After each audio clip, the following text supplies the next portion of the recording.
Chill lang si Coach Eric Spoelstra, pinasahan ng bola. Tawa-tawa lang si Stephen Curry, may nagkapikunan mga idol. Nagbabalik Miami si Jimmy Butler. Magkakaalaman mga idol kung kaya nga bang manalo ng Golden State Warriors na walang Stephen Curry, Jimmy Butler, Draymond Green at Al Horford. Wala din si Jonathan Kuminga. Kontra sa Miami Heat, nagbabalik si Bam Adebayo matapos hindi makapaglaro ng 6 na sunod na laro. Furious at maagang na high blood si Coach Steve Kerr sa official dahil hindi tinawagan ng referee ang contact na to kay Guy Santos. Well, hindi lang laban ng mga players to dahil laban din to ng dalawang Team USA coach, ang former at ang current head coach ng Team USA, Coach Poe and Steve. Sayang lang at hindi nakapaglaro sa kanyang dating home court si Jimmy Buckets. Patawa-tawa lang si Stephen Curry sa first quarter, first to reach 10 points mga idol ang Miami, 10-4 run. 5 triples ang agad na pinakawalan ng Miami Heat kaya natambakan ng Golden State Warriors. 16-point Miami Heat advantage under 6-minute mark ng first quarter. Buti na lang at naipasok si Buddy Hield, nakapagbigay ng impact off the bench. Baka hindi siya mapasahan pag naglaro si Jimmy Butler. Jumski transition points and 1. Luminipis na ang lamang ng Miami Heat hanggang sa naibaba ng Golden State Warriors into single digit ang kanilang hinahabol dito sa first quarter. Solid ang bench points ng Dog Nation kaya nag-mini run sila papatapos ang first quarter 29-20 end of first quarter.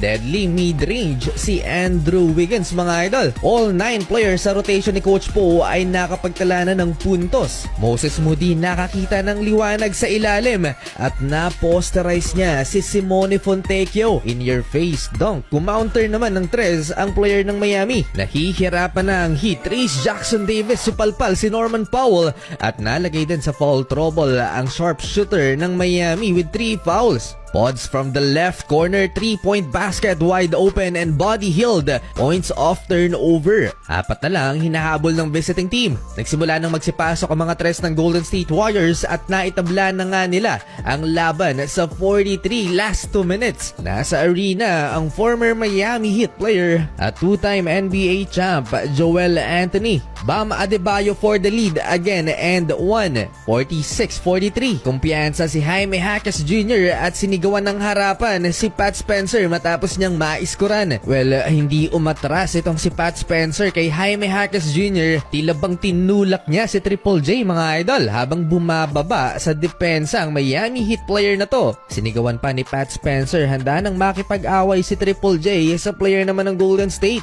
Inawat na siya ni Brandon Podziemski. Technical si Jaime Jaquez. Kakaiba naman ang trip ni Buddy Hield, umupo sa VIP seats at doon nagsintas ng sapatos. Without the 2 superstar of the Golden State Warriors, 4 lang lamang ng Miami, 49-45 halftime. Third quarter leading scorer si Andrew Wiggins with 13 points. 3-pointer and transition layup, unti-unti na namang lumalaki ang lamang ng Miami Heat. Dinagdagan pa yan ng 3 ni Norman Powell. 59-51 ginawang starting 5 dito sa second half si Buddy Hield. From the parking lot, Pat Spencer, 3-point made, 59-54. Isa pang bangko sa Golden State Warriors ang kumana si Kenton Post na meron ng 9 points at nakalamang na rin ang Golden State 60-59 from 16-point Miami Heat lead. Better ball movement sa third quarter ng Golden State Warriors, 3-point basket ni Kenton Post na pa-celebrate si Stephen Curry. Nag-aala Karl Anthony Towns yata si Kenton Post, mitaw pa ng isang 3 at napa-blow a kiss sa Miami. Back-to-back to, shot fake kay Kel'el Ware, inilapit pa from midi 2-pointer. 17 points lang naman so far para sa 7-footer big man ng Golden State. Umabot pa sa 5 points ang lamang ng Golden State Warriors at hype na hype si Stephen Curry, napatayo pa sa kanyang upuan. Akalain mo nga naman mga idol, wala ang mga stars ng Golden State pero lamang sila ng 2 sa pagtatapos ng third quarter, 74-72. Fourth quarter, pick and roll, Kel'el Ware to tie the game at 74. Relax na nakatayo si Coach Poe sa sideline, pinasahan ng bola ni Drew Smith.